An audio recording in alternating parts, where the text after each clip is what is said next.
कहते हैं कि धारी देवी 7 भाइयों की इकलौती बहन थी। बचपन में ही माता पिता के देहांत के बाद 7 भाइयों ने धारी देवी की देखरेख की। वह भी अपने भाइयों की खूब सेवा करती थी।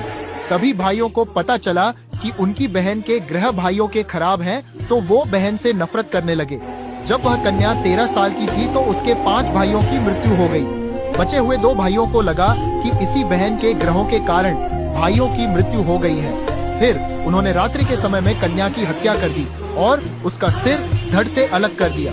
सिर और धड़ को गंगा में बहा दिया। कन्या का सिर बहते हुए दूरधारी गांव में पहुंच गया। प्रातःकाल में नदी किनारे एक व्यक्ति कपड़े धो रहा था।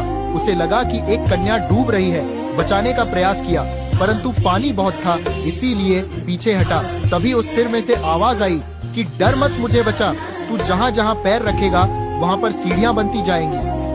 उस व्यक्ति ने ऐसा ही किया और सीढ़ियाँ बनती गई। जैसे ही उसने कन्या समझकर सिर को उठाया तो कटा सिर देखकर घबरा गया।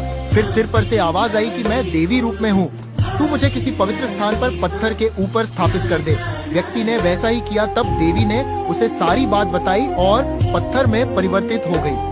कन्या के शरीर का बाकी हिस्सा काली मठ में है, जहाँ मैथाना माँ के रूप में सुप्रसिद्ध है। धारी देवी मंदिर उत्तराखंड के पौड़ी गढ़वाल में स्थित है। माँ धारी को उत्तराखंड की रक्षक भी कहा जाता है। धारी देवी मंदिर में स्थित माता की मूर्ति सुबह कन्या, दोपहर युवती और शाम को बूढ़ी महिला के रूप में नजर आती है।